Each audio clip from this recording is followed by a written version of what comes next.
최근 삼성전자 기흥 사업장에서 발생한 방사능 피폭 사고에 대해 중대재해 처벌법을 적용해야 한다는 주장이 나왔다. 노조 측은 사측이 책임을 회피하기 위해 피폭 피해를 부상이 아닌 질병으로 축소하고 있다고 주장하고 있다.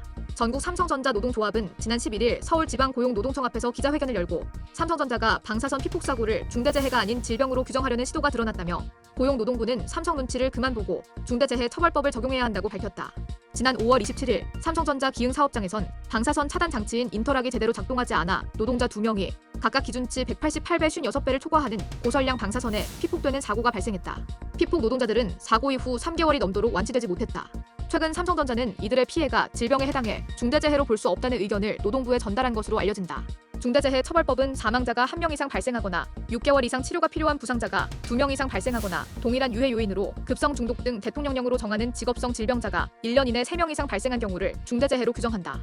이처럼 부상자와 달리 질병자는 3명 이상이어야 중대재해로 규정되기 때문에 노조 측은 삼성전자가 방사선 피폭으로 인해 발생한 심각한 화상을 부상이 아닌 질병으로 축소해 중대재해 처벌법의 적용을 피하려는 책임 회피 시도를 하고 있다고 보고 있다. 또한 피해 노동자가 업무상 사고로 산재보험을 신청했지만 근로복지공단이 신청과 달리 업무상 질병으로 처리한 것도 지적됐다. 노조는 공단이 질병으로 처리한 것은 노동자의 피해를 경시하고 삼성에 면죄부를 주는 부당한 결정이라며 한국원자력의학원이 분명히 방사선 화상 피해에 대해 손상, 부상이라는 소견을 냈다고 지적했다.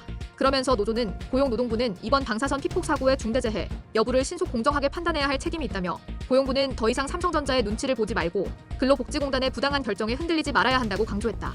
이와 관련해 삼성전자 관계자는 근로복지공단에서 재해자의 업무상 산재 신청을 검토한 후에 업무상 질병으로 판단을 했다며 이에 따라 피해자 상태를 부상이 아닌 질병으로 처리한 것이라고 밝혔다. 이어 그는 중립적인 법무법인 자문을 통해 해당 사건이 부상이 아닌 질병으로 보는 게 타당하다는 의견을 받아서 법리적인 판단을 존중해 이런 결정을 내렸다고 덧붙였다.